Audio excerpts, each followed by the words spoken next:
in 190. He's won at Group 1 level, as we know, and the track won't hold any fears for him. And I'll put in number 5, the former Derby winner, Rangipo, in for 4th. So I'm around the 7, 8, 2 and 5 here, Brendan, as they get ready for a start in the first of our Group 1 features. Thanks, George. Yes, Rangipo's been knocking on the door, and if he can pick up another victory, it'll be his first since he won the Derby for Rangipo, but his efforts recently would suggest he's a chance in the race. Overall for you though, Bevan? Lizzie and Wadasika, they were clearly on top for me. Outside of that, I did have time for Sevi Dreams, but I note the fears of Guy around the track conditions. If I was picking a couple out of the bird cage, I really like what I saw from Rangipo. I think he's very settled today, and Nicoletta is a very fit horse going in. New Zealand's richest weight for age race, the HERBIE DYKE Stakes. It's worth $400,000. First of our 2 Group 1s on Ladies' Day here out of Te Rapa. For his call, let's hand it up to Premier Race Caller and George Simon. Thank you, Brendan, as we prepare for a start in the first of our 2 Group 1 features, the HERBIE DYKE Stakes over the 2,000 metres. Race named in honour of one of the great administrators of the country for many, many years in the racing industry. And his legacy continues with the running every year of the HERBIE DYKE Stakes. Lizzie Lamore about to come up, and Sevi Dreams is the other one to come into line. Lizzie Lamore will jump as the favourite. Matt Cameron aboard.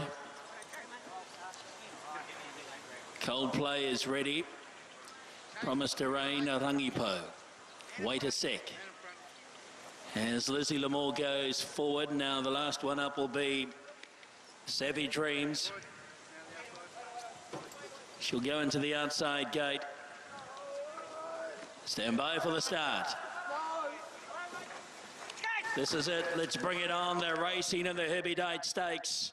First away, Coldplay. Nicoletta began quickly, and the other Baker Forsman train runner, Lizzie Lamore's right there as well. Now there's Rangipo striding forward to sit up on the outside of the leader, Nicoletta at the judge with a lap to go.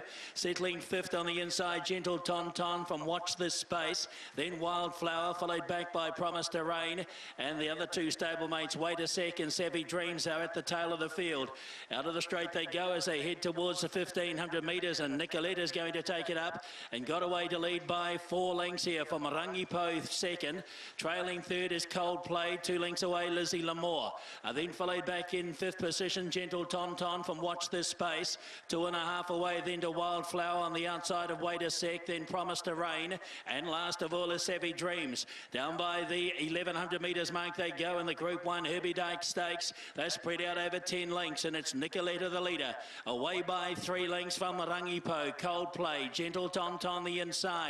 Lizzie Lamore is next as they take the speed out of the race. Back in behind those is Wait a Sec as they compress ranks from Watch This Space. Out a bit deeper is Wildflower. Back second to last is Promise to Rain, and Sevi Dreams is the tail ender. Off the back they come, 700 metres to go, and the country's richest weight for age race in the leader, Nicoletta. She's had a largely uncontested lead. Leads by 2 lengths at the 600 metres from Rangipo. Lizzie Lamore on the hunt around on the outside, being tracked around by Wildflower, who looks to come into it.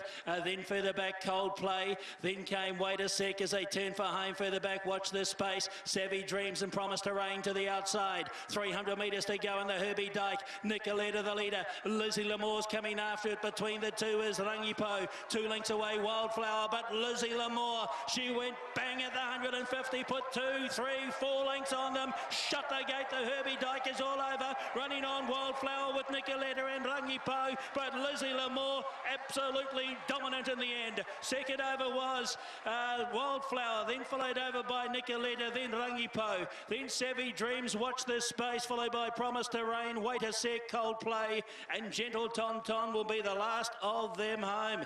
How easy was that? Lizzie Lamore at $2.20 and $1.20.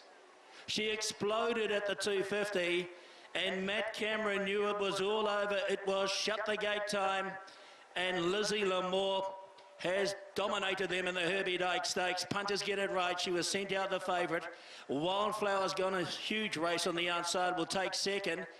Third at the line will be Nicoletta. And then Rangipo back in 4th position. And once he let the brakes go, Matt Cameron, it was all over for Lizzie Lamore. Yeah, she really is a class act, isn't she? She was able to win the Group 1 Bone Crusher last season at weight for age level. Rain didn't matter. It probably enhanced her chances, and she really did travel beautifully in the race for Matt Cameron. Idled up to them, and he was confident to idle up to them 3 wide at around about the 800-metre mark to progress into the race. Took over from the stablemate Nicoletta, and it was game over from there, and she puts a big margin on them, does Lizzie Lamore. And the first of our Group 1s going to the Baker Forsman team and Matt Cameron. Beating home the 11 in Wildflower, a very good run from her. She was a horse who was backed in the market, and she's grabbed herself a Group 1 placing by running second for the Richardson Parker team, and the 13 in Nicoletta at a price of around $4.40 for the Baker Forsman team, and Rory Hutchings doing the riding. 7, 11, 13 and 5, and we're just waiting to link in with Matt Cameron as he pulls up with Lizzie Lamore, who was a big tightener in this market. In the end, she closed off at $2.20 on the tote. There was money late for Coldplay, the stablemate too, and Wader Sek's been back on the inside, and he hasn't quite picked up like we know with Wader Sek, who was closing off as the third favourite. But here's Emily Bosson standing by with winning jockey and Matt Cameron. Matt, it's all very well winning Group 1s, but when you win them by multiple lengths, that must just really put the finishing polish on it. Yeah, it does. She's a pleasure to ride. Like I say, when you win like that, it's always a bit special. I'm trying to look for the big screen. I'm like, where is it? How far in front am I? But she got the job done nicely. She sure did. Talk me through your run in the race. We knew she was the best horse in the race, but to do what she's did, the 1400 and then back up to the 2000, she really is a star. She is a star, and she's got better as she's got older. You know, I jumped out. Wasn't brilliant out, but there's a bit of speed inside me, and I didn't really want to have to lead today, obviously. Authentic Paddy being out as well, so kind of almost left me sitting duck, but there's enough place. Settled down the back and got wider just around the turn, and she kicked away and was easy. And, you know, credit to Andrew and Murray, you know, go from 2000, 14, nice little run. They know exactly what they're doing. Come 2,000 metres today, and she's too good. She sure is, and her breeders as well. Lorna Moore, of course, great supporters of the industry and people who you've had a really good association with. Yeah, have you? Lovely people, you know. They spend a lot of time, a lot of patience with these old mares, and you know, it's just sad to see Lily they picked me a nice filly here herself. So, you know, they've got Lizzie to look after now, and you know, they're good people and they're good for the racing. Well done. Enjoy the Group 1. Cheers, Emils. Another Group 1 for Matthew Cameron, and again for the Murray Baker and Andrew Forsman stable. Murray, this has been